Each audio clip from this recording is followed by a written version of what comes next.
interesting because at this point, the GES or Ghana Education Service has come out with a press release that the lady who was slapped by her headmaster academics, her name is Diana Mensah. According to Ghana Education Service, she is undergoing treatment and also counseling. But the man who came to break the story, Speaker Nana Fianco, is saying that this is a lie.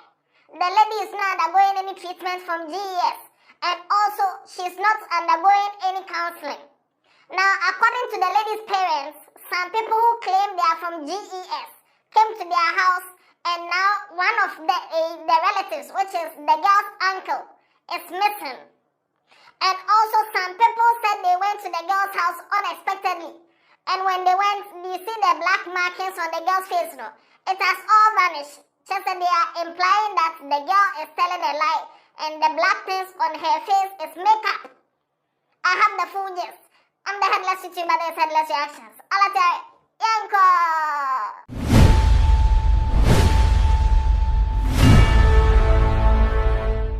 Now, in case you don't know the full gist of this story, there are links in the description. You can go and watch it. This lady, Diana Mensah, is a student of Nkwatia Presby SHS, and she was apparently slapped by their headmaster academics because she apparently went out of school without exit.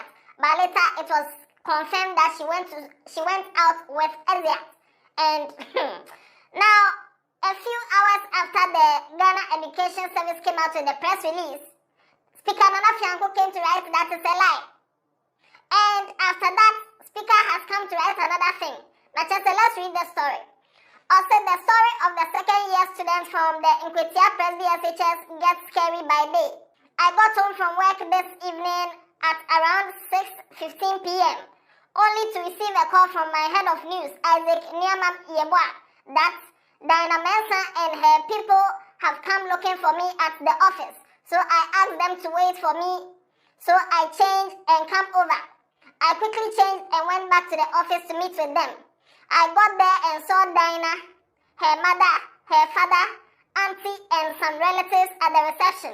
I asked about their mission that hour in my office, and trust me, I was seriously shocked at what they said. Now, this is what they said. They were there around 4 p.m. when Diana's uncle came around and said some officials from GES had called and said they were coming over to check on Diana. So the uncle gave them the directions to their house so that they should prepare for them. Okay. Yes, the supposed GES officials came only for Diana to identify 3 out of the 6 people as teachers from her school. Hey!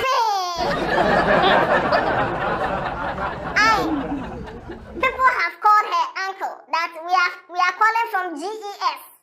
We need location to your house to come and take your daughter for treatment in the day.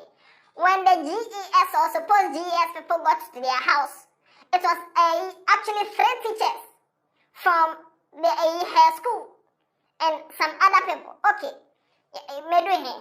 Nkwatia Presby Senior High School.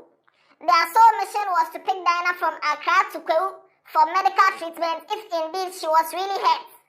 Now, how can you take somebody from Accra to Kwewu for medical treatment? In medical treatment, they thought Accra is the mother felt alarmed and was like, how do you come to me after weeks and tell me this? I won't agree to that. They were seriously insisting on taking the girl to Kwewu. The question here is, who leaves Accra to Kwewu for medical treatment, most especially when she is with her biological parents? Okay. The uncle, one staff sergeant Emmanuel Ejipon of 64 Unit Burma Camp, according to them, got there and questioned their actions. Then one of the teachers by name Cheneboa, a Form 3 government teacher, picked his phone and made a call. Then they realized that he called an unidentified military man in uniform with a gun on him. This man came and requested Diana's uncle should show his ID if he is indeed a military officer. He told them his identity card is in his room, so they should let him go and bring it, after mentioning his unit to them. They did not listen to him and bundled him into a pickup and a taxi that they came with, and they left. He has since not been found, and all attempts to reach him on phone has not been successful. So these people came to the house to come and get the girl for treatment. Then the girl's uncle, who is a soldier, came. That, hey, what do you want here? And they also called a soldier to come. And when the soldier came with a gun and all that, hey, what is your unit? The man said, he said, bring your ID card. He said, my ID card is at home. Then they took the man away. So now they didn't take the girl again. They took the uncle. Hey. Dinah's family then proceeded to the Pokwasi police to officially make a complaint before coming over to my office. Those teachers who gave the wrong identity just to have access to the girl's house are one Grace, an administrator in the school, and also Chumesi, a staff at the administration, and then Cheneboa, a Form 3 government teacher. According to Dinah's mom and dad, they also questioned why they had to come and release such an information to the media, which is resulting in the assistant headmaster being relieved of his duties. Dinah's father told me on radio this evening that he will not allow his daughter Dinah to go back to that school again because he is scared for her life. At this point, you should be scared for her life. Because if they can come to your house by false pretense, and then instead of coming for the main mission, which is taking the girl away, they came to take the girl's uncle away. And also, how can you come and take somebody from Accra all the way to your friend saying, for treatment? Now, Speaker Fianco also came to say that I can confidently tell you that the District Director of Education, Mr. Robert Anda Muni, is highly involved in this act. I'm shocked. Let's just say he suspects that the district Director of Education was the one who maybe sent the people to come and take the girl. What do they want with the girl? Hey. Now, there's a group on Facebook called Kwewu Tourism Board. And somebody made a post. The person is Kofi Sensha. He made a post in the Kwewu Tourism Board. And this is what the person said. He said, this issue about the assistant headmaster slapping Dinah has been twisted. I'm here to tell you what really happened. So Dinah, as we all know, went out of school without exit and reported during prep hours. The assistant headmaster then saw her and tried to call her, but she refused to listen and started playing hide and seek with the man. She was even punished, but she refused to do it. The assistant headmaster then tried to give her 2 lashes, but she refused and held the cane. No, train. You can't tell me the man wanted to give her 2 lashes. Even in Nkwatia children, 2 years old, they don't give them 2 lashes. Don't lie. Yeah. 2 lashes. Somebody that you say the person has gone to town, and the person has come back, and you say 2 lashes. Hey! And she held the cane. He then left the cane for her. Meanwhile, Dinah was busily exchanging words with the assistant headmaster in a disrespectful manner and even ended up insulting the headmaster. However, this provoked the headmaster and made him give Dinah a slap. The next day, Dinah went out of school without anybody's notice to the police station and reported the incident to the police.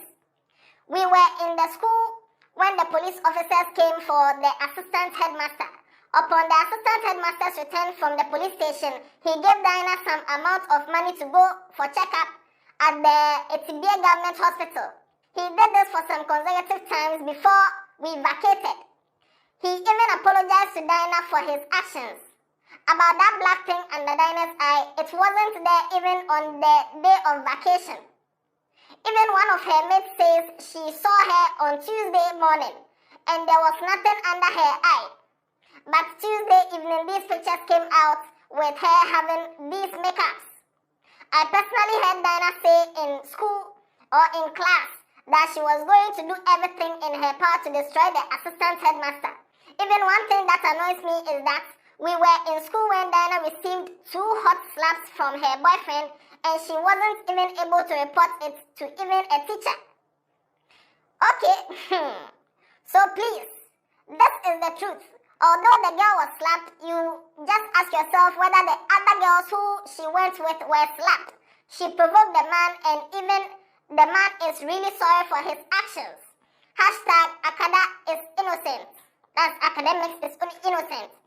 So according to this report by Kofi Sensha, who is obviously a student of the school, and this person is saying that Diana went out without Eziat with other girls. But it's only Diana that they slapped. Why? Because she was very disrespectful to the man. This is what this person is saying. Now, this story has become some wavy. I understand that, fine. Students can be stubborn. I don't know this Diana Mensa girl. I don't know how good she is in school, how stubborn she is in school. But I know some girls can be stubborn in school. I know some students can be very stubborn in school, insulting teachers and going back and forth in the day. But that doesn't give the teacher the right to physically beat somebody's child, like slap. No. So now, and this same person came to write again with a picture of Diana. This time, all those black things under her eyes have disappeared. And the person said, this is a recent picture of the girl whom you are saying was beaten. Now you just look at her now. I told you it was all makeups. Yesterday, some people went to her house unannounced and caught her with her clean face. Now the only excuse they were bringing up is that they have treated it and it has gone. Hey, such a lie. The girl and her family are throwing dust into our eyes and we should be vigilant. Now, the whole story has become two-sided. When this thing came out, I was very skeptical about it. In the first video, I mentioned something like this, that if the girl's parents are over-exaggerating this, I mentioned something like this. Because on the internet, anything is possible. Someone can be slapped, yes, I understand. But to have such a black eye, somebody even commented that the person who did the slapping is he having metal hand or what? Because in some way, now this person has also come out with another account which is confusing the two. I'm not going to share my opinion on who I believe and who I don't believe. But personally, I just know that there was a slapping. And the teacher shouldn't have done that. If you hadn't slapped the girl by now, all these things wouldn't have happened. Now, since you have slapped the girl, whether she is over-exaggerating or whatever it is, no. If you don't do the slapping in the first place, at the same time, the students can be stubborn. And according to this report, she went to town with some other people. So how come all the other girls were not slapped? And it's only one person. It's probably because of the way she behaved towards the headmaster. Adolescent behavior. Share your views in the comment section. Let me know what you think about this new development. And we'll be following the story from both sides. Whatever it is, no. We'll bring you the full gist. Subscribe to the channel, turn on post notification, and also tell somebody about Headless. Share your views in the comment section. And I don't know. Yeah,